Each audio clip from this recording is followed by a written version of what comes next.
farmacocinética y la parte de farmacodinámica. Estas partes son bastante importantes porque son la base de muchos principios farmacológicos, como vamos a ver más adelante. Principalmente, si nosotros hablamos de farmacocinética, la farmacocinética es todo lo que el organismo le realiza al fármaco. Son todos los cambios que el organismo produce en el fármaco.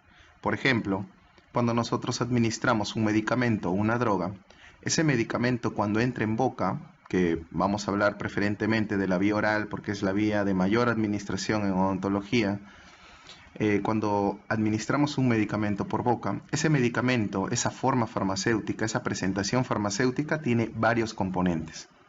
Uno de los componentes que tiene es el principio activo. El principio activo es precisamente la parte o el componente que lo que hace es producir el efecto terapéutico.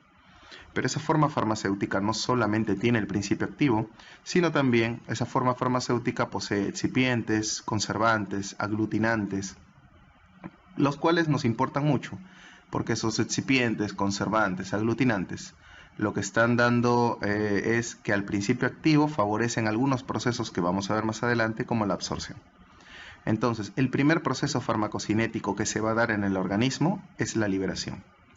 La liberación, precisamente, como dice su nombre, es cuando el principio activo se desliga de los excipientes, se desliga de los conservantes, porque lo que a mí me interesa o lo que a nosotros nos interesa es que el principio activo esté libre, porque ese es el que va a ser el efecto terapéutico que yo deseo. Entonces, luego de que se da ese proceso de liberación, sigue otro proceso que se llama absorción. El medicamento se liberó, el principio activo se liberó. El principio activo viajó por el esófago, viajó el principio activo por el estómago, y en estos momentos el principio activo se encuentra en el duodeno.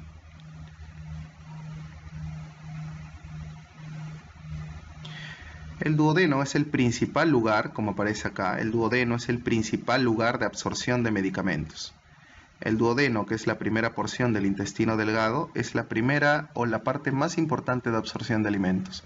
¿Puede haber absorción a nivel del estómago? Sí, podría haber, pero la mayor cantidad de medicamentos se absorben a nivel del duodeno. ¿Qué es absorción? Es simplemente cuando el medicamento viaja o pasa del tracto gastrointestinal a la sangre.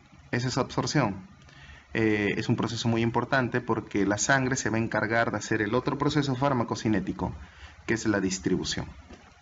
La distribución es cómo viaja la sangre, o mejor dicho, cómo viaja el medicamento por toda la sangre.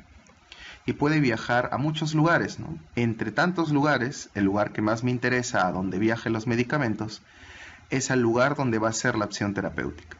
Quiere decir que la distribución es el proceso por el cual el medicamento viaja por la sangre, obviamente para hacer la acción terapéutica deseada. Una vez que el medicamento ya llegó al lugar donde yo quiero que vaya, ese medicamento va a hacer sus mecanismos de acción. Los mecanismos de acción ya no estamos hablando de farmacocinética, estaríamos hablando de la farmacodinamia. La farmacodinamia o mecanismos de acción que vamos a ver más adelante. Pero una vez que ya hizo el fármaco sus mecanismos de acción, el fármaco tiene que abandonar el cuerpo, porque nosotros no podemos acumular fármacos. Si acumulamos fármacos, estaríamos teniendo un proceso tóxico, una toxicidad en este caso. Nosotros, todo fármaco que ingerimos, el fármaco tiene que ser eliminado. Entonces, un proceso previo a la eliminación es el metabolismo, que se da principalmente en el hígado. Y el metabolismo, o llamado también biotransformación, como dice su nombre, es la transformación del fármaco en metabolitos, los cuales posteriormente van a llegar al riñón para ser excretados o eliminados. Entonces, si nosotros recordamos o hacemos en esta diapositiva una síntesis de lo que hemos hablado, todo lo que el organismo le hace a la droga lo estudia la farmacocinética. En cambio, todo lo que la droga le hace al organismo, o sea, los mecanismos de acción, lo va a estudiar principalmente la farmacodinamia, los mecanismos de acción de los fármacos. Entonces, ¿cuáles eran los procesos farmacocinéticos? Los procesos farmacocinéticos principalmente eran la liberación, era la absorción, la distribución, el metabolismo y la eliminación. Si nosotros queremos recordar todos esos 5 procesos, podemos recordarlo como el proceso LADME, ¿no? El proceso LADME: liberación, absorción, distribución, metabolismo y eliminación, ¿no? Las primeras siglas de cada uno de los procesos, ¿no? El proceso LADME. Entonces, todos estos procesos farmacocinéticos es lo que mi organismo le hace a la droga. Mi cuerpo libera la droga. Mis enzimas digestivas ayudan a la liberación de la droga. Mi duodeno, en este caso, cuando hablo de una vía oral, absorbe el medicamento, ¿no? Mi cuerpo está absorbiendo. Mi sangre está distribuyendo. Mi hígado está metabolizando y mis riñones están eliminando. Entonces, como vemos, los procesos farmacocinéticos principalmente son estos 5 procesos. Hablemos brevemente de cada uno de los procesos. El primer proceso que vamos a hablar es la liberación. La liberación, como dice su nombre, es el proceso por el cual el principio activo se separa de los demás componentes de la forma farmacéutica, como por ejemplo excipientes, preservantes, aglutinantes, promotores de la absorción, cubierta entérica, etc. Quiere decir que la liberación es cuando el principio activo se desliga o se separa de todos los demás componentes, porque lo que nosotros deseamos cuando administramos un fármaco es que el principio activo sea el que realmente haga el efecto, y para hacer el efecto necesita estar solo, no necesita estar unido a otros componentes como por ejemplo preservantes, excipientes, aglutinantes. Es por eso muy importante el proceso de la liberación. Si un fármaco se libera mejor, el fármaco se va a absorber mejor. Si un fármaco se libera mejor, el fármaco se va a absorber mejor. Acá tenemos 2 cuadros en los cuales nos grafican curvas. Si vemos esta curva o este cuadro con curvas que se encuentra a la mano derecha, vemos que aparecen estas 3 curvas de acá. ¿Qué me indican estas 3 curvas de acá? Me indican la cantidad de medicamento que llega a la sangre. Mientras más alta sea la curva, mejor llegada del medicamento está en la sangre. Mientras más alta sea la curva, mejor llegada del medicamento va a estar en la sangre. Entonces, como vemos acá, estas 3 presentaciones son para una misma vía de administración. En este caso estamos hablando de la administración oral. Como vemos acá, las soluciones orales, por ejemplo, jarabes, por ejemplo, suspensiones, son formas farmacéuticas que tienen mejor llegada en sangre del medicamento. Se van a liberar mejor, porque es más fácil que se libere el principio activo de sus excipientes cuando están en un medio líquido que cuando están en un medio sólido, como una tableta, un comprimido, por ejemplo. Entonces, las soluciones orales se van a liberar mejor. Es por eso que presentan mejor llegada de medicamento en sangre. Precisamente estas soluciones orales son las que se utilizan tanto en pacientes pediátricos como en pacientes geriátricos. ¿Por qué? Porque en un paciente pediátrico sus sistemas de liberación se encuentran todavía no maduros, y en un paciente geriátrico sus sistemas de liberación se encuentran degenerados o atrofiados. Eso quiere decir que si yo quiero obtener el mejor efecto terapéutico, es mejor escoger la presentación que mejor llegada a sangre tiene para tratar de sacarle mayor provecho al medicamento. Por ejemplo, las soluciones orales. Si vemos, después de las soluciones orales, las que después absorben son las presentaciones sólidas, por ejemplo, cápsulas, comprimidos. Las cápsulas se van a absorber mejor que los comprimidos. Las cápsulas van a tener una mejor cantidad de llegada en sangre que los comprimidos, por muchos motivos, ¿no?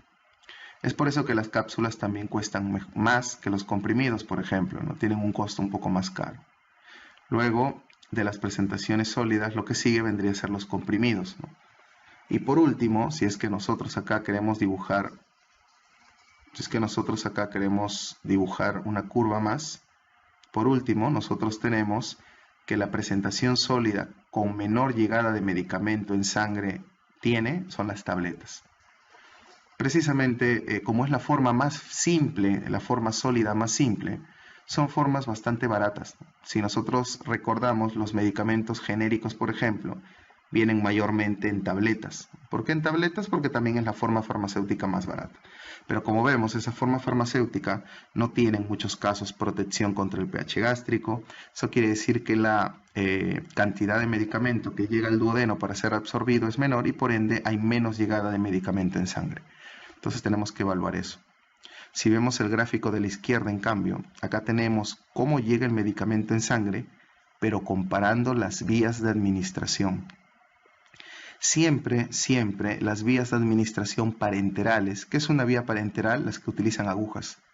Las vías parenterales van a tener mejor llegada del medicamento en sangre. Por ejemplo, la vía endovenosa, que tiene el máximo, y la vía intramuscular también tiene una buena llegada de medicamento en sangre.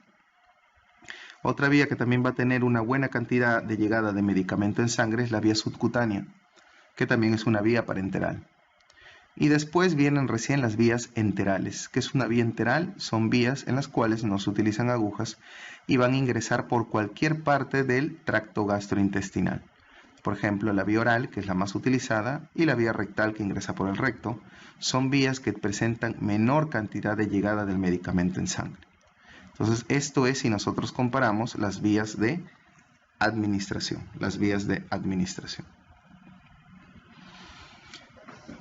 Siguiente proceso farmacocinético. Tenemos la absorción. La absorción habíamos dicho que es la transferencia del fármaco o el paso del fármaco desde su sitio de administración hacia el torrente sanguíneo. Para una vía oral, el concepto de absorción vendría a ser paso del medicamento del duodeno a la sangre. Para una vía intramuscular, la absorción sería paso del medicamento del músculo a la sangre. Para una vía subcutánea, el concepto de absorción sería paso del medicamento del tejido celular subcutáneo a la sangre. Pero para una vía endovenosa, ese concepto, como se puede apreciar, no se aplica, ¿no? No se puede decir paso del medicamento de la sangre a la sangre, ¿no? Eso quiere decir que la vía endovenosa, por ejemplo, no posee absorción. La vía endovenosa no posee absorción. Como ustedes ven, la absorción depende bastante, como dice acá en la diapositiva, de la vía de administración. Depende mucho también de la vía de administración, siendo la vía endovenosa una vía de administración que no posee absorción, no tiene absorción. Pero la vía de administración que nosotros más usamos es la vía oral. Es la vía de administración que más se utiliza en odontología, que nosotros más prescribimos, es la vía oral. Y hay muchos factores que pueden alterar la absorción por vía oral. Uno de los factores que puede alterar la absorción por vía oral, por ejemplo, es la presencia de alimentos. Podemos tener medicamentos que disminuyen su absorción con alimentos. Podemos tener medicamentos que no modifican su absorción con alimentos, o sea, que da igual o da lo mismo administrar con o sin comidas, porque se va a absorber lo mismo. Y también tenemos medicamentos que aumentan su absorción con alimentos, Entonces, los alimentos, como ven, no solamente tienen un estímulo negativo, los alimentos tienen un estímulo positivo y en algunos casos no modifica la absorción de los medicamentos. Si evaluamos cada grupo, tenemos que los que disminuyen su absorción con alimentos principalmente son la penicilina B, medicamento que actualmente ya no debería indicarse, al igual que la eritromicina, porque presentan bastante resistencia bacteriana. Pero bueno, todavía en algunos centros de salud se sigue administrando la penicilina B. La penicilina B, por ejemplo, con alimentos su absorción disminuye. Otro medicamento es la ampicilina. También la ampicilina con alimentos su absorción disminuye, al igual que la eritromicina. La eritromicina es otro antibiótico que con alimentos su absorción disminuye. Acá faltaría un antibiótico más, que sería la acitromicina. La acitromicina también, en presencia de alimentos, su absorción disminuye.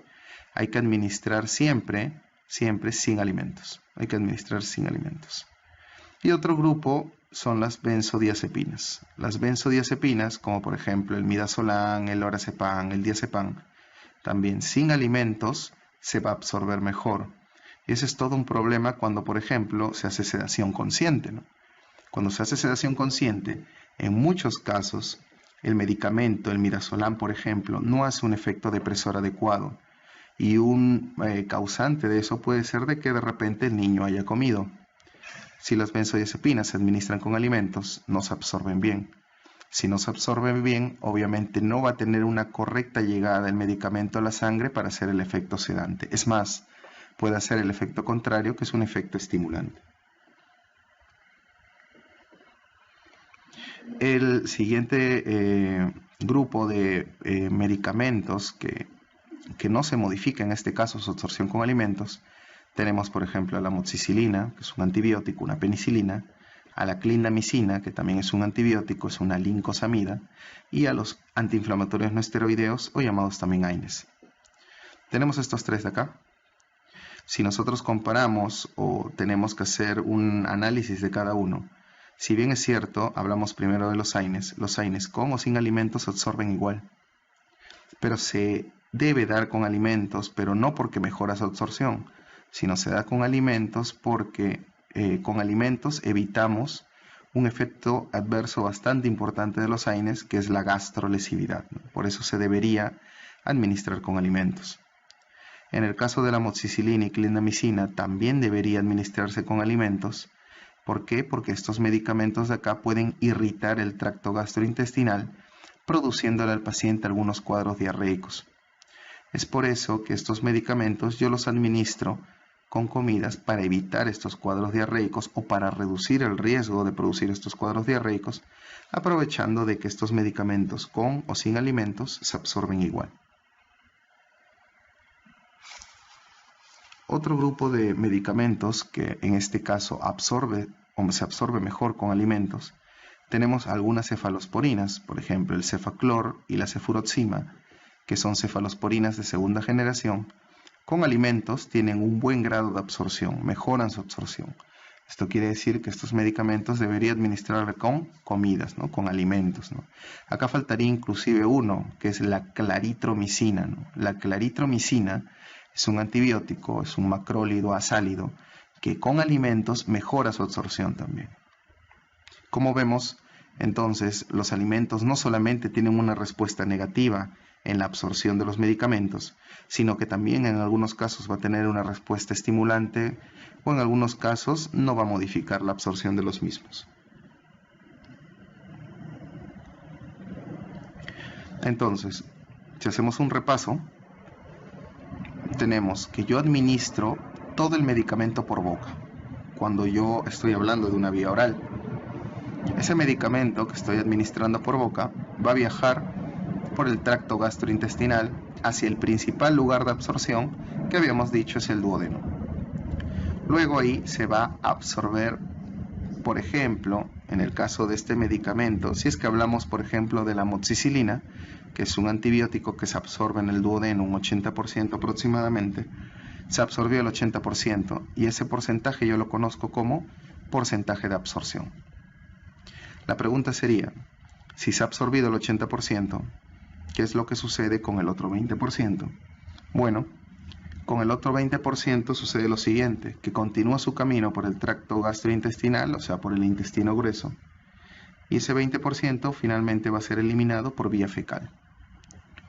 Pero si nos preocupamos por lo que se ha absorbido, que es el porcentaje de absorción, nosotros recordamos que por anatomía, la circulación del duodeno se conecta con la circulación porta-hepática. Eso quiere decir que el medicamento que es absorbido en el duodeno antes de llegar a la sangre para ser distribuido va a tener un primer paso por el hígado. Precisamente a ese fenómeno se le conoce como fenómeno del primer paso hepático, fenómeno de primer paso hepático, que es el primer paso que tiene el medicamento por el hígado antes de ser distribuido. ¿Sí? Fenómeno de primer paso. Normalmente el hígado, por fenómeno de primer paso, lo que hace es inactivar una porción del medicamento. A esa porción del medicamento que está inactivada, por ejemplo, en este caso podría ser el 10%, va a hacer de que disminuya la cantidad efectiva del medicamento en sangre. Si se absorbió 80% y el hígado está metabolizando 10%, al final nos vamos a quedar con aproximadamente un 70% de fármaco que en realidad va a distribuirse para hacer el efecto deseado. Este 70%, que es la cantidad real del medicamento que va a llegar a la sangre para ser distribuido, a este 70%, que es la cantidad del medicamento que va a hacer el efecto terapéutico, nosotros lo conocemos como la biodisponibilidad del fármaco. Entonces hay que diferenciar lo que es absorción de biodisponibilidad. La absorción es simplemente el paso del medicamento del duodeno a una circulación presistémica, que vendría a ser la circulación porta, y la biodisponibilidad es la cantidad de medicamento inactiva o activa. Tendría que ser cantidad de medicamento activa, ¿no? Cantidad de medicamento activo que llega a la sangre para ser distribuido y que va a ser el verdadero efecto terapéutico. La biodisponibilidad. Es muy importante saber la biodisponibilidad de los fármacos. Entonces, ¿qué es biodisponibilidad? Es el porcentaje o la fracción del fármaco administrado que va a alcanzar la circulación sistémica en este caso, ¿no? Entonces es muy importante conocer la biodisponibilidad. La biodisponibilidad expresa la velocidad y la cantidad de la forma inalterada del fármaco que accede a la circulación sistémica para ser distribuido y para tener un efecto terapéutico. Entonces, todas las curvas que se les ha presentado en esta clase, todas las curvas, son curvas entonces, yo antes les decía curvas de llegada del medicamento a la sangre, pero a partir de este momento ya podemos decir el nombre correcto, estas son curvas de biodisponibilidad. Curvas de biodisponibilidad. Como ustedes ven, casi todas las curvas arrancan de cero, ¿no? La vía oral arranca de cero, la vía subcutánea arranca de cero, la vía intramuscular arranca de cero, pero la vía endovenosa, como ustedes ven, arranca desde lo máximo. Y esto es bastante entendible porque la vía endovenosa no tiene absorción. Las otras vías de administración se tienen que absorber para llegar recién al pico máximo y luego recién se distribuyen. En cambio, la vía endovenosa directamente se distribuye, ¿no? No posee absorción.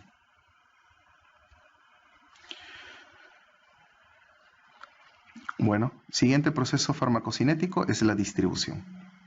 La distribución es el paso por el cual el fármaco va de manera reversible en la sangre hacia el intersticio o células de los tejidos. Quiere decir que la distribución sencillamente es cómo el medicamento viaja por la sangre para llegar al tejido en el cual yo deseo que haga el efecto terapéutico. Depende principalmente de la unión a proteínas plasmáticas, porque hay fármacos que viajan más unido a una proteína plasmática y más libre. Ahora, si nosotros analizamos este término, podemos decir que los fármacos en la sangre viajan de dos formas. Pueden viajar libres o pueden viajar unidos a una proteína plasmática. La principal proteína plasmática que existe es la albúmina, ¿no? Es la principal proteína plasmática. Los fármacos normalmente se unen a la albúmina. Los fármacos de naturaleza ácida se unen a la albúmina, mientras que los fármacos de naturaleza alcalina se unen principalmente a la globulina. Pero si nosotros comparamos, existen mayor cantidad de medicamentos ácidos que medicamentos alcalinos. Entonces, si yo tuviera que hacer una aseveración, diría que la proteína plasmática más importante por la cual se distribuyen los fármacos es la albúmina. Ahora, si yo analizo las dos porciones que les he comentado, el fármaco viaja libre o viaja unido a la albúmina. Obviamente, de esas dos porciones o esas dos fracciones, la que va a abandonar más fácilmente el vaso sanguíneo para ir a hacer el efecto deseado es la porción libre. La porción unida a la albúmina se vuelve anclada, se vuelve muy grande, ¿no? La porción unida a la albúmina, al unirse a la albúmina es una molécula muy grande, no va a dejar que esa porción del medicamento abandone tan fácil la sangre. Por ende, de las dos porciones, la que va a hacer el efecto terapéutico, la que va a ir a los tejidos a hacer el efecto terapéutico, es la fracción libre. Es por eso que a la fracción libre se le conoce como la fracción farmacológicamente activa, mientras que la fracción unida a la albúmina es farmacológicamente inactiva. Acá tenemos dos gráficos, el fármaco rojo y el fármaco verde. El gráfico de arriba, que es el fármaco rojo, si nosotros vemos, este es un vaso sanguíneo, vemos que estas figuras amarillas de acá son proteínas plasmáticas, puede ser la albúmina, y estas bolitas son obviamente el fármaco. Ahora, como vemos acá, en este gráfico de arriba, el fármaco rojo es un fármaco con baja unión a proteínas plasmáticas. Tiene baja unión a proteínas plasmáticas porque de 5 moléculas solamente una se ha unido a la albúmina, o sea, tiene baja unión a proteínas plasmáticas. Al tener baja unión tiene algunas ventajas, por ejemplo, la mayor cantidad es fracción libre, y esa fracción libre es la que va a ir de manera directa a hacer el efecto. Entonces va a tener un efecto más intenso. Como ven acá en el gráfico, las 4 moléculas se han ido a estimular receptores para hacer una acción más intensa, ¿no? Entonces, el fármaco que tiene baja unión a proteínas plasmáticas va a tener un efecto más intenso, pero como ustedes ven también, va a tener una eliminación más rápida. Entonces, el fármaco con baja unión a proteínas plasmáticas tiene un efecto más intenso, pero más corto. En cambio, evaluemos el fármaco verde que se encuentra abajo. De 7 moléculas, solamente 5 se han unido y 2 están libres. Eso quiere decir de que este fármaco tiene alta unión a proteínas plasmáticas. Como ustedes ven, solamente una molécula o 2 moléculas van a hacer el efecto terapéutico, o sea, tiene un efecto terapéutico menos intenso. Y como ustedes ven, de a poquito se está eliminando, entonces va a tener un efecto más duradero. Entonces, en resumen, un fármaco con baja unión a proteínas plasmáticas tiene un efecto más intenso pero más corto. En cambio, un fármaco con alta unión a proteínas plasmáticas va a tener un efecto menos intenso pero más duradero.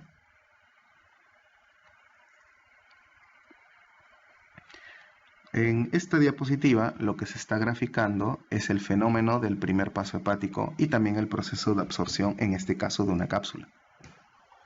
Como ustedes vemos acá, la cápsula se está liberando, la cápsula se está absorbiendo, se conecta a esta circulación porta-hepática, va al hígado y en el hígado se da el fenómeno de primer paso. Y una vez que el fármaco abandona el hígado, se va a la circulación sistémica para poder ser distribuido, ¿no? Como vemos acá, esto grafica el fenómeno del primer paso hepático.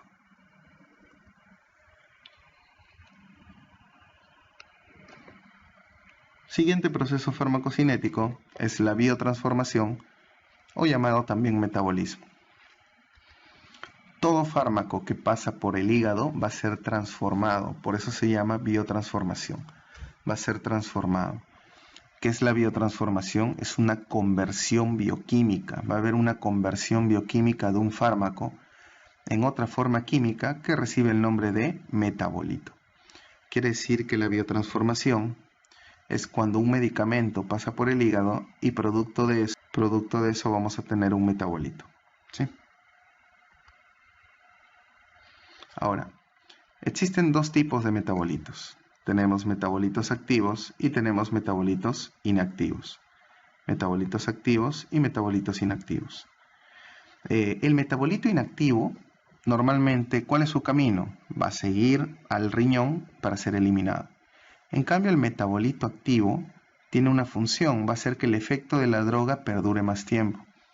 Si nosotros comparamos, por ejemplo, como en este artículo lo hacen, el midazolam con el diazepam, el que nosotros usamos para sedación consciente en pacientes pediátricos es definitivamente el midazolam, porque el midazolam no tiene metabolitos activos, no tiene metabolitos activos.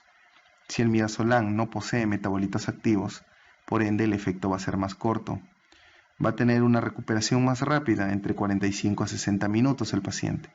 En cambio, el diazepam, cuando pasa por el hígado, sí produce metabolitos activos, haciendo que el efecto del diazepam dure todavía bastante tiempo más. Y obviamente esa es una desventaja en odontología, porque tendría que estar monitorizando a ese paciente por muchísimo más tiempo, a diferencia del midazolam, que el efecto es más corto. Si nosotros recordamos las reacciones metabólicas, tenemos que existen dos tipos de reacciones metabólicas que hace el hígado. Tenemos la fase 1 y tenemos la fase 2. ¿Cuáles son las reacciones de fase 1? Las reacciones de fase 1 son oxidación, reducción e hidrólisis.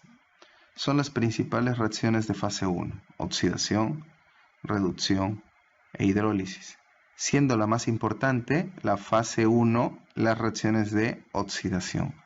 Son las más importantes.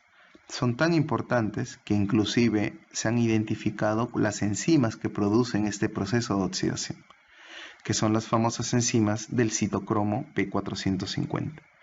Son las enzimas del citocromo P450. Son enzimas oxidasas, ¿no? Producen oxidación o realizan oxidación. Mientras que las reacciones de fase 2 son reacciones de conjugación. Conjugación con ácido glucurónido, conjugación con glutatión, conjugación con sulfato. Otras reacciones de fase 2 tenemos, por ejemplo, la acetilación y también tenemos reacciones de metilación. Son reacciones de fase 2, ¿sí? Reacciones de fase 2. Algo importante que tenemos que decir son que las reacciones de fase 1 producen tanto metabolitos activos como metabolitos inactivos, mientras que las reacciones de fase 2 principalmente producen metabolitos inactivos.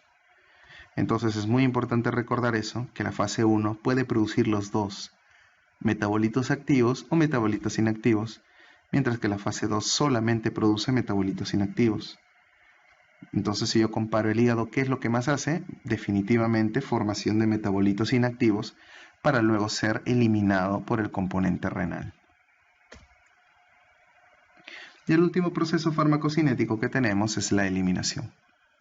La eliminación es cuando los metabolitos que ha formado el hígado, ¿sí? Los metabolitos que ha formado el hígado van a viajar hacia los riñones para ser expulsados. Como ustedes ven ahí, la excreción constituye la vía final común de la eliminación de un fármaco y de sus metabolitos. El principal órgano eliminador es el riñón, o sea, la principal vía de eliminación es la vía renal, Hay antibióticos que se eliminan preferentemente por la vía renal. Por ejemplo, las penicilinas, como por ejemplo amoxicilina, ampicilina. Tenemos las cefalosporinas, también tienen predominancia eliminación renal, como por ejemplo la cefasolina, la cefalexina. Pero hay otra vía de eliminación bastante importante, es la segunda vía de administración más importante, que es la vía biliar. Normalmente, si la vía renal estresaba o recargaba el riñón, la vía biliar a quien recarga es al hígado. ¿Qué antibióticos se eliminan por vía biliar? Tenemos los macrólidos. Macrólidos como por ejemplo eritromicina, macrólidos como por ejemplo acitromicina, claritromicina. Y otro grupo de medicamentos que se eliminan por vía biliar tenemos las lincosamidas, cuyo representante más importante en odontología es la clindamicina, ¿no? Se elimina predominantemente por vía biliar. Pero también hay otras vías complementarias de eliminación. Por ejemplo, tenemos la vía salival, en la cual hay medicamentos como las tetraciclinas, como doxiciclina, minociclina, que presentan eliminación salival, que también podrían estar ayudando al efecto terapéutico, porque precisamente las bacterias periodontopatógenas se encuentran muy cerca al camino de eliminación salival y pueden ser erradicadas por esta vía de eliminación. Al igual que los nitroimidazoles, como el metronidazol, también posee una buena distribución o una buena eliminación por vía salival, y también la citromicina la posee también. Hay otras vías de eliminación, por ejemplo la vía pulmonar, en la cual se eliminan normalmente medicamentos que ingresan por vía inhalatoria, como por ejemplo el óxido nitroso, o como por ejemplo algunos anestésicos generales como el isoflurano, el sevoflurano. Y también tenemos la vía de eliminación por leche materna, en la cual podría ser o convertirse en una complicación en un odontólogo cuando hay madres que dan de lactar y no quieren suspender su lactancia y quieren que nosotros tratemos la infección, tratemos la inflamación sin suspender la lactancia. En ese caso tendríamos que dar medicamentos que no se eliminen tanto por la leche materna o medicamentos que se eliminen por leche materna pero que no generen un daño en el lactante, como por ejemplo dentro de los antibióticos la amoxicilina y dentro de los antiinflamatorios el ibuprofeno, por ejemplo. Entonces tenemos que recordar esos procesos de eliminación de los fármacos. Pero definitivamente la vía más importante de eliminación de las drogas es el riñón, ¿no? Es la vía más importante, ¿no?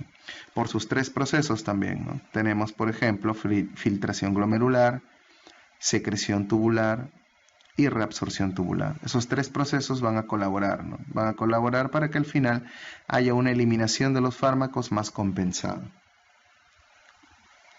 Bueno, hasta ahí hemos visto la parte de farmacocinética, la parte de cómo el cuerpo modifica a la droga. Y ahora vamos a ver brevemente la parte de farmacodinamia. La farmacodinamia nos hablaba, si ustedes recuerdan, lo que la droga le hace al cuerpo, o sea, básicamente los cambios que el fármaco ejerce en el organismo, y también va a estudiar los mecanismos de acción de los fármacos. Cada fármaco, cada grupo de medicamentos, tiene un mecanismo de acción diferente, ¿no? Posee un mecanismo de acción diferente. Para que se den los mecanismos de acción, tiene que haber interacción entre la droga y un receptor. Acá vamos a ir esquematizando los receptores en orden a su velocidad de respuesta. Los receptores más rápidos son los receptores tipo canal iónico. Son los receptores más rápidos. ¿Qué fármacos actúan acá? Por ejemplo, los anestésicos locales actúan en unos canales iónicos bastante peculiares que son los canales de sodio. Otro grupo de medicamentos que actúan en canales iónicos son, por ejemplo, las benzodiazepinas, que actúan en un canal iónico especial llamado receptor GABA de tipo A, que es un canal iónico para cloro. Ahí actúan estos medicamentos. Otro grupo de receptores, que serían en el segundo lugar los más rápidos, son los acoplados a proteína G, o llamados también receptores metabotrópicos. ¿Qué fármacos actúan acá? Por ejemplo, algunos antihistamínicos. Los antihistamínicos actúan a nivel de los receptores acoplados a proteína G. Otro grupo de receptores son los de tipo enzimáticos. Receptores que tienen como función hacer funciones catalíticas o funciones enzimáticas. ¿Quiénes actúan acá? Por ejemplo, los AINES. Los AINES inhiben enzimas, inhiben receptores enzimáticos, por ejemplo, la ciclooxigenasa. La insulina que se administra en los pacientes diabéticos también actúa en receptores enzimáticos, ¿no? Entonces tenemos que tener en cuenta eso. Y por último, los receptores más lentos. Tenemos los intracelulares, donde la respuesta es más lenta porque el fármaco, aparte de atravesar muchas cosas que tiene que atravesar la célula porque el receptor intracelular se encuentra dentro de ella. ¿Quiénes actúan acá? Por ejemplo, los corticoides, como por ejemplo la dexametasona, la betametasona, la prednisona. ¿Sí? Como vemos, hemos agrupado según su orden de velocidad. Ya para terminar la parte de farmacodinamia, solamente aclarar dos cosas. El concepto de agonista y antagonista.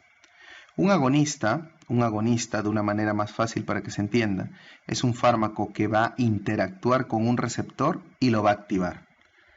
Puede ser un agonista un fármaco o puede ser un agonista un ligando endógeno. ¿Qué es un ligando endógeno? Una hormona, un neurotransmisor. Pero toda molécula, un fármaco, una hormona, un neurotransmisor, cualquier molécula que sea, si es capaz de activar un fármaco, se le va a denominar agonista. Por ejemplo, en este gráfico vemos que tenemos este agonista de acá, interactúa con el receptor y lo activa. Y también tenemos este otro agonista, ¿no? Viene, interactúa con el receptor y también lo activa. Y todo fármaco que inhibe la acción de un receptor, que hace de que el receptor no haga su acción o no presente su acción, es una manera más fácil en el gráfico. Tenemos el azul es el agonista porque produce efecto y el rojo es el antagonista. En esta diapositiva lo que vamos a evaluar cuáles son los efectos de los AINES o las acciones de los AINES. Bueno, los AINES tienen 4 efectos. El primer efecto es un efecto antiagregante. Los AINES pueden utilizarse como antiagregantes. Por ejemplo, la aspirina en dosis bajas lo toman los pacientes con patología cardiovascular. ¿Por qué?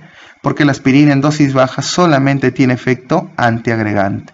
Si tiene efecto antiagregante, no se van a agregar las plaquetas. Al no agregarse las plaquetas, no se van a formar un trombo. Y al no formarse el trombo, no va a haber riesgo que ese paciente con enfermedad cardiovascular me haga de repente un cuadro cardioisquémico, como un infarto, por ejemplo. Por eso, algunos AINES son solamente antiagregantes, como por ejemplo el ácido acetilsalicílico, o conocido también como aspirina. Otro efecto de los AINES es que se utilizan como antipiréticos, o sea, para reducir cuadros febriles, como antipiréticos. Luego, otro efecto de los AINES es el efecto analgésico y por último, el efecto antiinflamatorio. Los AINES tienen efectos dosis dependiente. ¿Qué significa dosis dependiente? Que mientras yo aumente la dosis voy a obtener el efecto superior. Mientras yo aumente la dosis voy a tener el efecto superior. Entonces, los AINES fueron apareciendo y también se fueron clasificando según su afinidad por ciclooxigenasa.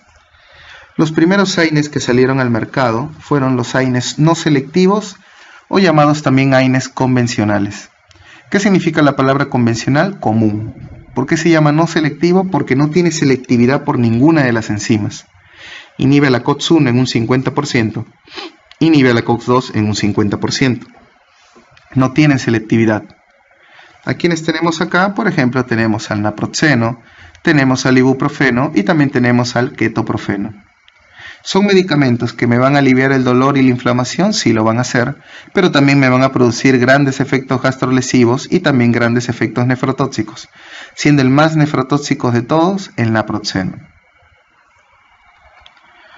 Pero luego, conforme fueron yéndose sintetizando los AINES, se dieron cuenta que era más importante bloquear a la enzima que me produce dolor e inflamación, que es la COX-2.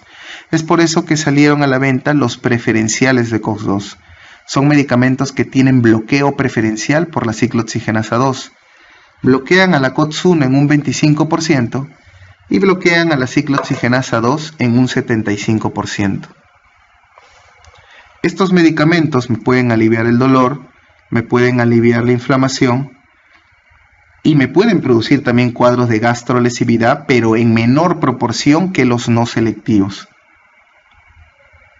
¿A quiénes tenemos acá? Tenemos por ejemplo al meloxicam, tenemos por ejemplo al diclofenaco y tenemos por ejemplo al clonixinato de lisina, que el nombre comercial más conocido es la dorixina.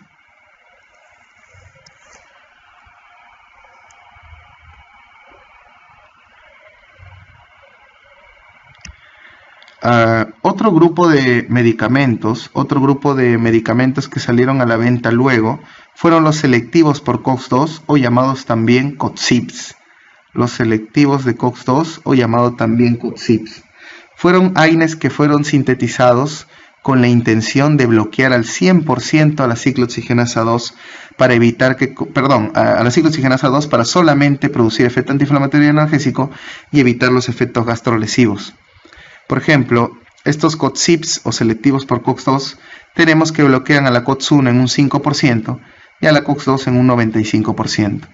Como se puede apreciar, nunca ningún medicamento va a bloquear una enzima al 100%, pero cuando sintetizaron a estos COXIPs hicieron su mejor esfuerzo, porque como ustedes pueden ver en la diapositiva, bloquean casi de manera selectiva esta COX de tipo 2. Tenemos por ejemplo el etoricoxib, nombre comercial más conocido, Arcopsia por ejemplo. Tenemos al celecoxib, y estos dos de acá, etoricoxib y celecoxib, solamente se administran por vía oral. Y también tenemos al parecoxib, que es el coxib que se puede administrar por vía intramuscular.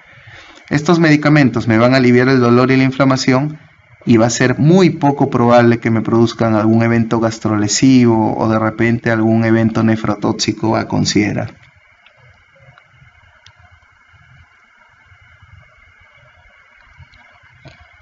Tenemos otros grupos de AINES, tenemos los selectivos por COX-1.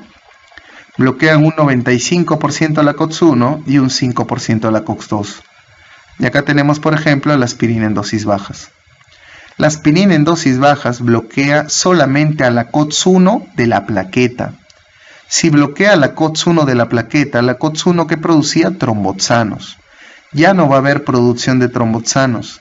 Si no hay producción de tromboxanos, ¿qué va a pasar? Va a haber menos riesgo de formación de trombos, y si hay menos riesgo de formación de trombos, hay menos riesgo que mi paciente cardiópata me presente un evento cardioisquémico. Y después tenemos los preferenciales de COX-1, que tenemos que bloquean un 75% a la COX-1 y un 25% a la COX-2, y el ejemplo más importante es el ketorolaco. El ketorolaco es un analgésico muy bueno, pero bloquea preferentemente a la COX de tipo 1, es por eso que es uno de los fármacos más gastrolesivos que existe. El ketorolaco es un medicamento muy peculiar, produce un efecto analgésico tan bueno, porque aparte de inhibir a la ciclooxigenasa que me produce prostaglandinas que me generan dolor, el ketorolaco permite que mi cuerpo libere de manera natural mayor cantidad de opioides endógenos, como por ejemplo encefalinas, por ejemplo dinorfinas o endorfinas. Entonces el ketorolaco tiene esa facilidad, ¿no? Tiene ese mecanismo adicional, por eso es tan buen analgésico. Entonces tenemos que cada grupo de AINES tiene una indicación especial. Por ejemplo, los selectivos por COX-2 se pueden administrar en pacientes con gastritis. Estos de acá, que aparentemente pareciesen como si fueran los más seguros, no son tan así, ¿no? Porque, por ejemplo, está contraindicado en pacientes con enfermedad cardiovascular. No se puede administrar en pacientes con enfermedad cardiovascular, no se puede administrar en pacientes pediátricos. Entonces ese es un gran problema, ¿no? En gestantes tampoco se debería administrar estos COX-CIPs.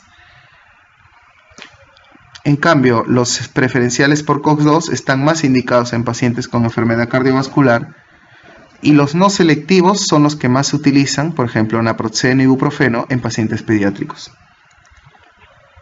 Como vemos, hay estudios recientes y hay estudios antiguos que nos dicen el riesgo de eventos trombóticos que nos puede producir si yo utilizo un AINE que es selectivo por COX de tipo 2. También hay un mayor riesgo de producir arritmia en esos pacientes. Es por eso que estos COX-CIPs o estos selectivos de COX-2 se tienen que evitar en pacientes cardiópatas. Entonces, ya para seguir evaluando, seguir viendo estos aspectos de los AINES, vamos a ver los efectos adversos. Los primeros efectos adversos que se presentan son los efectos gastrolesivos. Se pueden presentar, obviamente, un AINE que tiene mayor afinidad por COX-1, obviamente va a presentar mejor o un mayor efecto gastrolesivo. Luego tenemos el incremento del sangrado. Si yo, por ejemplo, a una persona que está tomando AINES por mucho tiempo, le hago una exodoncia, le genero la herida ahí y no lo suturo, solamente le doy a morder una gasa, obviamente por ahí va a empezar a sangrar el paciente. ¿Por qué? Porque el paciente está con consumo crónico de AINES.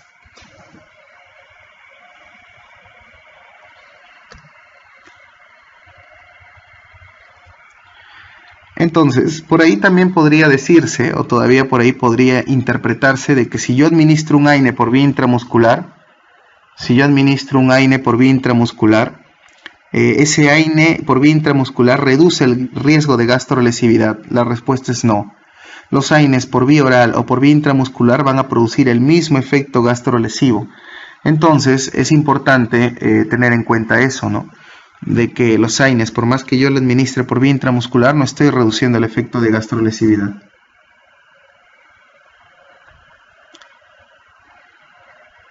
Y el último efecto adverso que se presenta por el uso de AINES es el nefrotóxico, que se presenta cuando yo administro AINES por muchos periodos de tiempo. Ahí recién aparece el efecto nefrotóxico o la nefrotoxicidad, ¿no? Aparece cuando yo utilizo AINES por días muchísimo o por terapias muy prolongadas, ¿no? Terapias de 10, 15, 20 días a veces. Algunos tipos de pacientes ya pueden empezar a presentar algunos problemas a nivel renal. ¿Qué son los problemas o los efectos adversos que aparecen a larga data o a terapias muy prolongadas? Entonces, yo presento, por ejemplo, en pacientes alérgicos a los AINES, yo tengo que tratar por separado el dolor y la inflamación. Si yo trato el dolor por separado, tendría que utilizar de repente paracetamol. En un paciente alérgico a los AINES que presenta dolor leve, puedo utilizar paracetamol. El paracetamol no es un AINE. Si yo quiero aliviar el dolor, puedo utilizar paracetamol. O puedo utilizar de repente un opioide. Y para tratar la inflamación, tendría que asociar a ese paracetamol, a ese opioide, tendría que asociarle un corticoide. Dexametasona, triancinolona, de repente podría asociarlo. En el mercado hay asociaciones, ¿no? Hay, por ejemplo, diclofenaco más paracetamol. Hay asociaciones de tramadol más paracetamol, que tiene un efecto analgésico muy bueno. Hay asociaciones de diclofenaco más codeína. Y hay asociaciones de diclofenaco más complejo B. Lo importante de evaluar las asociaciones es que cuando yo asocio medicamentos, lo que estoy haciendo es potenciando el efecto terapéutico, o sea, potencio el efecto analgésico principalmente, y lo que estoy haciendo es reduciendo los efectos adversos. Por ejemplo, el efecto adverso del tramadol. Si nosotros evaluamos en un ejemplo, yo puedo tratar de repente un dolor moderado utilizando paracetamol solo, pero tendría que utilizar dosis muy altas de paracetamol, 1 gramo de repente, 1,5 gramos de paracetamol. ¿Eso a qué me va a conllevar? De repente a una mayor hepatotoxicidad. La otra opción es dar de repente tramadol solo, pero tendría que dar en dosis altas, por ejemplo 100 miligramos por vía oral. Y el tramadol puede producirme eventos de náuseas, eventos de vómitos. En cambio, estas presentaciones que venden en el mercado, por ejemplo, de tramadol más paracetamol, como por ejemplo, por decir una marca, el Saldiar, viene 37.5 miligramos de tramadol más 325 miligramos de paracetamol. Como ustedes se dan cuenta, estoy asociando analgésicos. La asociación va a hacer que el efecto analgésico sea muy bueno, tan bueno como el paracetamol en dosis altas o el tramadol en dosis altas. Y lo importante es que como estamos reduciendo la cantidad de medicamentos que estamos dando en el paciente, los efectos adversos van a reducirse también. También tenemos asociaciones de diclofenaco más codeína, diclofenaco más complejo B, y como les estoy presentando acá, estas asociaciones, su principal motivo o su principal efecto es que van a potenciar el efecto analgésico, reduciendo los efectos adversos de cada droga. Como vemos, el diclofenaco más el paracetamol lo que hace es un efecto sinérgico. Por ejemplo, los complejos vitamínicos B asociados al diclofenaco lo que hace es potenciar el efecto analgésico y el efecto antiinflamatorio del Leinen. Entonces, las asociaciones lo que nos permite es eso, ¿no? Mejorar los efectos terapéuticos y reducir los efectos adversos.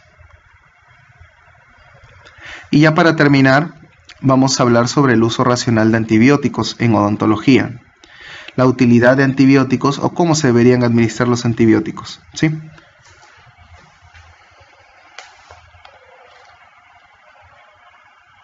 Pero para yo tratar la infección o para yo poder tratar la infección tengo que conocer a la bacteria. Tengo que conocer al microorganismo que me está generando el problema. Para yo conocer la bacteria tengo que evaluar principalmente 3 estructuras de la bacteria. Una es la pared celular. La pared celular es una estructura muy importante de la bacteria. Le permite darle protección a la bacteria. Otra estructura importante es el ribosoma. El ribosoma es una estructura de la bacteria que lo que le va a permitir es formar proteínas a la bacteria, proteínas que la van a mantener viva y en otros casos proteínas que van a permitir su crecimiento. Y por último tenemos su ADN. El ADN le sirve a la bacteria para poder codificar muchos procesos intracelulares y para poder mantenerse viva, ¿no? Entonces, ¿por qué es importante? Porque los antibióticos van a actuar en diversas partes de la bacteria. Los más importantes y los más relacionados en odontología tenemos, por ejemplo, los beta-lactámicos. Los beta-lactámicos, como por ejemplo penicilinas, como por ejemplo cefalosporinas, lo que van a hacer es inhibir la formación de la pared celular bacteriana. Si se inhibe la formación de la pared celular bacteriana, quiere decir que no se va a formar la pared, la bacteria ya no va a tener esa protección. ¿Y qué es lo que va a suceder? La bacteria va a entrar en un desequilibrio con el medio y la bacteria se va a alisar, la bacteria va a morir.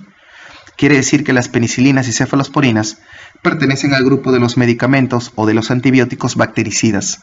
¿Qué es un bactericida? Es un antibiótico que mata a la bacteria. Tenemos otro grupo de antibióticos, por ejemplo, tenemos los que actúan a nivel del ribosoma. Específicamente los que actúan a nivel de la subunidad 50S ribosomal. Acá tenemos, por ejemplo, los macrólidos, como por ejemplo acitromicina, eritromicina, y tenemos a la clindamicina. Son antibióticos que van a actuar en la subunidad 50S, inhibiendo a que la bacteria produzca proteínas que la ayuden a crecer. Quiere decir que estos antibióticos de acá son medicamentos, por ejemplo, medicamentos bacteriostáticos. ¿Qué es un bacteriostático? Es un medicamento que inhibe el crecimiento de la bacteria, Tenemos otros antibióticos, pero que inhiben la síntesis proteica, pero ya no uniéndose a la subunidad 50S, sino que uniéndose a la subunidad 30S, que tenemos, por ejemplo, las tetraciclinas. Las tetraciclinas que son más utilizadas en odontología son, por ejemplo, la doxiciclina y la aminociclina. Esos antibióticos de ahí, por ejemplo, lo que hacen es inhibir la formación de proteínas que permiten el crecimiento de la bacteria. Por ende, las tetraciclinas son antibióticos bacteriostáticos. Y también tenemos otro grupo de antibióticos que actúan en esa subunidad 30S, que son los aminoglucósidos. Por ejemplo, la gentamicina, por ejemplo, la amikacina, que son medicamentos, son antibióticos que inhiben la formación de las proteínas que permiten que la bacteria se mantenga con vida, o sea, los aminoglucósidos son medicamentos bactericidas. Luego tenemos otro grupo de antibióticos que son las quinolonas, que lo que hacen es actuar a nivel de ADN. ¿De qué manera? No permiten que el ADN se enrolle. Si no se enrolla, obviamente los procesos nucleares, como por ejemplo replicación, por ejemplo transcripción, por ejemplo traducción, no se van a desarrollar, inhibiendo así muchas funciones importantes de la bacteria y matando a la bacteria o lisándola. Es por eso que las quinolonas, como por ejemplo el ciprofloxacino, el levofloxacino, son medicamentos bactericidas. Y acá faltaría un medicamento que no aparece en la diapositiva, que es el metronidazol, que también actúa a nivel del ADN. Ingresa a la bacteria, va al ADN y destruye el ADN bacteriano, lo fracciona y no permite que la bacteria forme más ADN. Entonces el metronidazol también vendría a ser un medicamento bactericida, muy potente, principalmente contra bacterias anaerobias, tanto facultativas como estrictas. Entonces, como ustedes ven, tenemos dos tipos de antibióticos. Tenemos los bactericidas y tenemos los bacteriostáticos. Los bactericidas son los que destruyen a la bacteria, mientras que los bacteriostáticos lo único que permiten es que no crezca la bacteria y al final quien destruye a la bacteria es el sistema inmune del paciente. Entonces hay muchos parámetros con los cuales yo tengo que lidiar para yo poder recetar correctamente un antibiótico. El primero es la identificación del microorganismo. Yo tengo que identificar qué microorganismo está haciendo el proceso patógeno y eso lo vamos a evaluar principalmente en este cuadro. Nosotros tenemos dos tipos de bacterias que van a alterar a todo el sistema estomatognático y que nos va a importar en odontología. Tenemos, por ejemplo, las bacterias aerobias que aparecen en la mano izquierda y las bacterias anaerobias que aparecen en la mano derecha. Las bacterias aerobias más importantes es el Streptococcus viridans. Es la bacteria aerobia más importante, la que más cuadros patógenos me produce, el Streptococcus viridans. Ahora, ese Streptococcus viridans tenemos que tener bastante cuidado porque es uno de los principales causantes de endocarditis bacteriana. Hay pacientes que van a llegar a la consulta que tienen riesgo de endocarditis y yo voy a tener que dar un antibiótico profiláctico para proteger al paciente de ese Streptococcus viridans. Y dentro de las bacterias anaerobias tenemos a varias especies, ¿no? Pectostreptococcus, por ejemplo, Prevotella, y también hay uno que se llama Fusobacterium, que aparece acá en tercer lugar, el Fusobacterium, que también es una bacteria muy importante patógena. Es más, este Fusobacterium también me puede producir cuadros de endocarditis bacteriana. Entonces, como vemos, tenemos bacterias que van a afectar o van a infectar de una manera más común el sistema estomatognático. Por ejemplo, aerobios como el Streptococcus viridans y anaerobios como el Pectostreptococcus y la Prevotella y el Fusobacterium. Una vez que yo ya identifique a mi bacteria, tengo que evaluar la susceptibilidad del microorganismo, o sea, saber qué antibiótico voy a dar, si doy un bacteriostático o un bactericida, y tengo que también tomar en cuenta las características de la infección, si presenta tumefacción o no, y también la susceptibilidad. Si nosotros vemos acá presentamos un cuadro en el cual hay varias opciones terapéuticas y principalmente estamos evaluando sobre bacterias anaerobias. ¿Por qué más nos importan las bacterias anaerobias?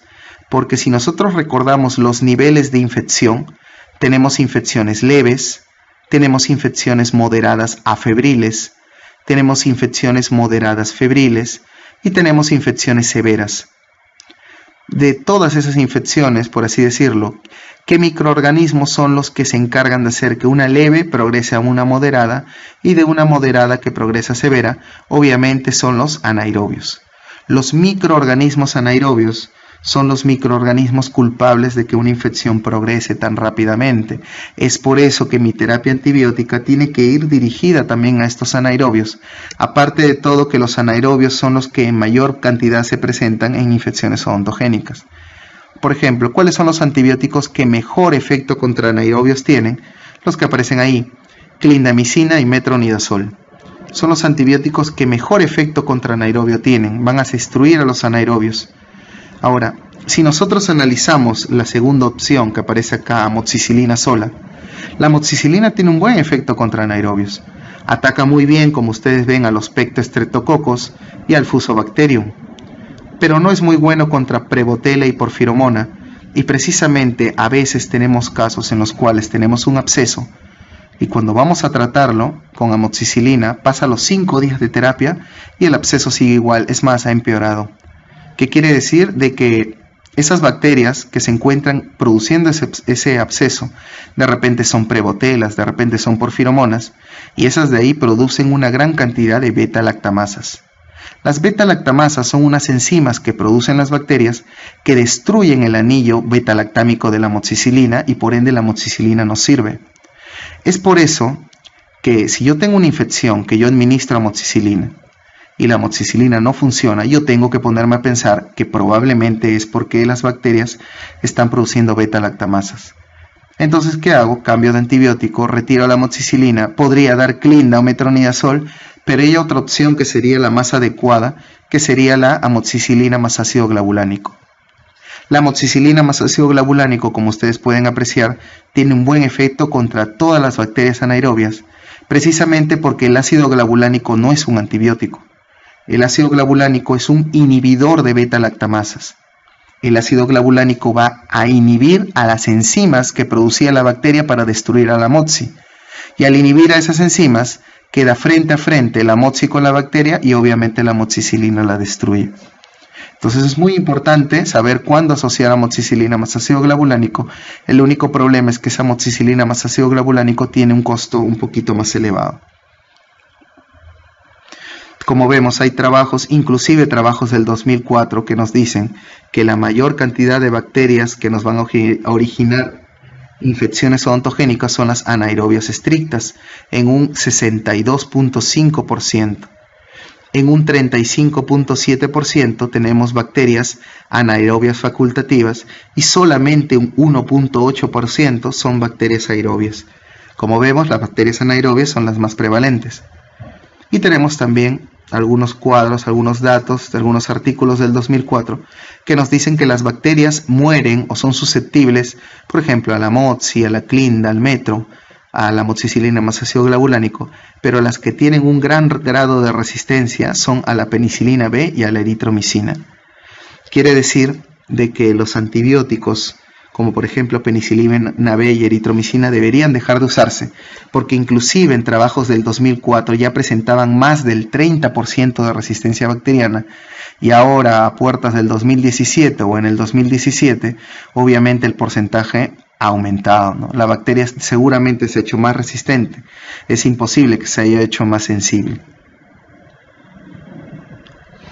Vamos a ver algunos datos adicionales, como por ejemplo este que nos dice que la citromicina también es muy buena contra anaerobios orales, particularmente contra el Fusobacterium, que es el que produce beta-lactamasa, y el Fusobacterium también lo que me va a hacer es producirme cuadros de endocarditis bacteriana. La citromicina entonces es una muy buena opción, por ejemplo, para pacientes alérgicos a las penicilinas. Si tenemos un paciente alérgico a las penicilinas, una opción que yo podría administrar es acitro, o la otra opción es administrar clindamicina. Otro aspecto muy importante cuando yo doy terapia antibiótica es la localización de la infección. Entonces yo tengo que evaluar, porque yo puedo escoger muy bien al antibiótico, escojo el antibiótico de una manera bastante adecuada, pero por ejemplo, escojo el antibiótico porque sé que erradica unas bacterias, pero yo no tomo en cuenta si el antibiótico va a llegar bien al lugar donde yo quiero. El lugar más difícil de llegar es el tejido óseo. Y precisamente los antibióticos que mejor llegada a tejido óseo tienen son el metronidazol, la clindamicina y el ciprofloxacino. Son los 3 antibióticos que mejor llegada a tejido óseo tienen. Si nosotros presentamos o tenemos una infección a nivel ósea, entonces es mejor utilizar cualquiera de esas 3 opciones, o metronidazol, o clindamicina, o ciprofloxacino. Pero también hay muchos trabajos que nos hablan sobre la penetración, por ejemplo, en tejido periodontal, demostrando, por ejemplo, que la citromicina es muy buena opción para pacientes con problemas periodontales o infecciones periodontales. Es más, yo puedo asociar la acitromicina al famoso raspaje de alisado radicular en pacientes con enfermedad como periodontitis crónica, ¿no? Tiene muy buena llegada la acitromicina a tejidos periodontales y muy buena llegada a saliva. Como nos dice esta información de acá, las fluorquinolonas, como por ejemplo el ciprofloxacino, va a tener una muy buena penetración y una muy buena llegada a tejidos blandos y también a tejido óseo, como habíamos hablado, ¿no? Entonces yo tengo que hay muchos procedimientos. Tengo, por ejemplo, procedimientos o infecciones como, por ejemplo, de repente una gingivitis marginal, una gingivitis úlcero-necrotizante, una periodontitis crónica, periodontitis agresiva, absceso periapical, periodontal, pericoronaritis. Pero todos estos procesos no necesitan la administración de antibióticos. Por ejemplo, una gingivitis marginal no necesita administración de antibióticos. Puedo tratarlo muy bien con clorhexidina. Una pulpitis tampoco necesita administración de antibióticos. Pero en cambio, las otras opciones que les mencioné, gingivitis úlcero-necrotizantes, periodontitis, sí se debería usar antibióticos. Y siempre, como ustedes ven acá en el cuadro, la primera opción antibiótica son penicilinas. O amoxicilina sola o amoxicilina más ácido glavulánico son las primeras opciones terapéuticas. Como una segunda opción, una alternativa, podemos ya utilizar Clinda, de repente más clorhexidina o de repente metronidazol. Y otra cosa muy importante evaluar son los factores del paciente. Habíamos evaluado pacientes, por ejemplo, pediátricos y pacientes niños. Los pacientes pediátricos, por ejemplo, hay antibióticos que yo no puedo indicarlo. Por ejemplo, las tetraciclinas, la aminociclina, doxiciclina que usan los periodoncistas, no está indicado en pacientes pediátricos porque esos medicamentos, esos antibióticos se fijan mucho al hueso y producen que el hueso no se desarrolle bien, por eso no se indica en pacientes pediátricos. Aparte, se van a fijar a estructuras dentarias, produciendo pigmentación dentaria. ¿Qué más? También en pacientes pediátricos no es adecuado utilizar quinolonas, como el ciprofloxacino, porque el ciprofloxacino se va a fijar en cartílago, y en un paciente niño, si nosotros recordamos, todos sus huesos no son huesos, son cartílagos y todavía están en camino a osificarse. Si yo le doy un antibiótico que se fija demasiado en el hueso, voy a interrumpir esa osificación generando un problema en el paciente. Otros antibióticos que no deberían utilizarse es, por ejemplo, el cloranfenicol. El cloranfenicol es un antibiótico que en pacientes pediátricos produce un síndrome llamado síndrome del niño gris. Y otro antibiótico es, por ejemplo, las sulfas. Las sulfas tampoco deberían administrarse en pacientes niños porque las sulfas generan una patología que se llama kernicterus o también llamado encefalopatía por bilirrubina, así se llama, que puede originar muchos daños a nivel del sistema nervioso central en los niños. Si hablamos de pacientes adultos mayores, hay que tratar de evaluar la función renal y la función hepática. Si el paciente tiene disminuida la función renal, yo debería darle un antibiótico que se elimine más por vía biliar o vía hepática, por ejemplo, acitro, por ejemplo, Clinda. Pero si el paciente tiene mal su hígado, tiene hepatoenfermedad o una enfermedad hepática, lo más adecuado es darle antibióticos que se eliminen por vía renal, por ejemplo, penicilinas o cefalosporinas. Y también hay que evaluar pacientes gestantes. Los antibióticos más seguros de utilizar en pacientes gestantes son, por ejemplo, penicilinas, cefalosporinas. Son alternativas que son categoría B de la FDA. Se pueden administrar en cualquier trimestre del embarazo.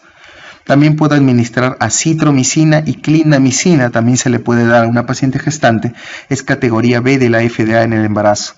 No va a alterar, no va a producir teratogénesis. Pero hay medicamentos que no se pueden dar. Por ejemplo, tetraciclinas es categoría D en las gestantes, no debería darse. Las quinolonas son categoría C en las gestantes, no debería darse. Entonces hay medicamentos que no se pueden dar. El metronidazol es seguro solamente en el segundo y en el tercer trimestre. En el primer trimestre el metronidazol no debería darse, no está contraindicado. Entonces, si tenemos al paciente, habíamos dicho que teníamos que evaluar función hepática, función renal, pero también el sistema inmune. Si un paciente tiene su sistema inmune deprimido, por ejemplo un paciente diabético, un paciente con tuberculosis, un paciente con VIH o un paciente con enfermedad autoinmune que está tomando corticoides y esos corticoides deprimen el sistema inmune, Si un paciente tiene deprimido su sistema inmune, es mejor siempre administrar un bactericida, porque el bactericida va a acabar con la bacteria. En cambio, el bacteriostático simplemente va a inhibir que crezca y al final el sistema inmune del paciente tiene que destruirlo, pero díganme cómo está el sistema inmune del paciente. Está deprimido, es por eso que es mejor administrarle un bactericida, ¿no? Un bactericida a un paciente con enfermedad del sistema inmune. Por ejemplo, pacientes con depresión del sistema inmune tenemos como en esta referencia diabéticos. Una muy buena opción en pacientes diabéticos es la asociación de amoxicilina más metronidazol. La amoxicilina presenta un efecto bactericida, el metronidazol también, y la amoxicilina con el metronidazol van a actuar en lugares distintos. La amoxicilina va a actuar a nivel de pared bacteriana, el metronidazol va a actuar a nivel de ADN, y como ambos actúan en lugares distintos, van a tener un efecto sinérgico también. En pacientes gestantes, como habíamos hablado, las penicilinas y cefalosporinas son una buena alternativa de utilidad. Se puede utilizar en cualquier trimestre del embarazo. La acitromicina también, como habíamos dicho, es categoría B de la FDA en el embarazo. Se puede recomendar su uso en cualquier trimestre del embarazo. Otro aspecto importante es la seguridad del antibiótico. Tenemos que tener en claro qué es toxicidad selectiva, ¿no? ¿Qué es toxicidad selectiva? Toxicidad selectiva es lo que el antibiótico tiene. Por ejemplo, si yo comparo dos antibióticos, amoxicilina con ciprofloxacino, yo puedo afirmar que la amoxicilina tiene una mayor toxicidad selectiva. ¿Qué quiere decir? La amoxicilina ataca la pared celular.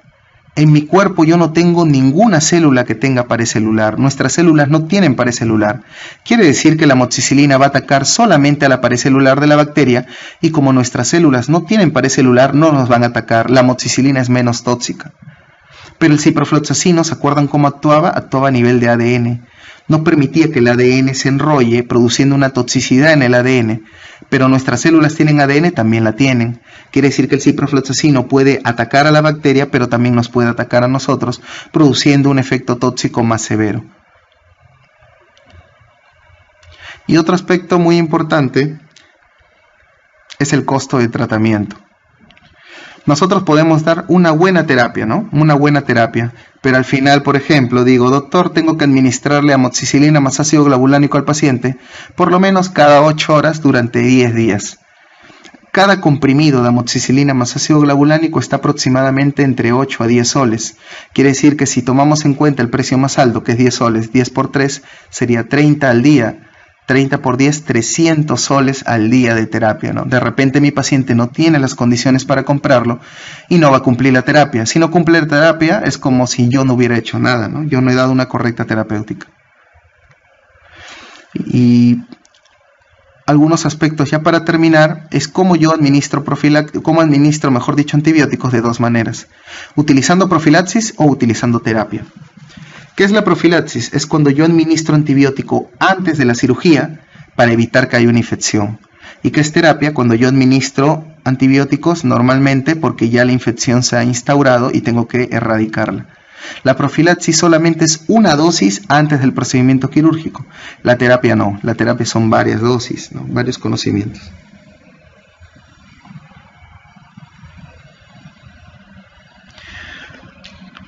Algo muy peculiar es que todos los antibióticos se deben de dar por lo menos 5 días, siempre.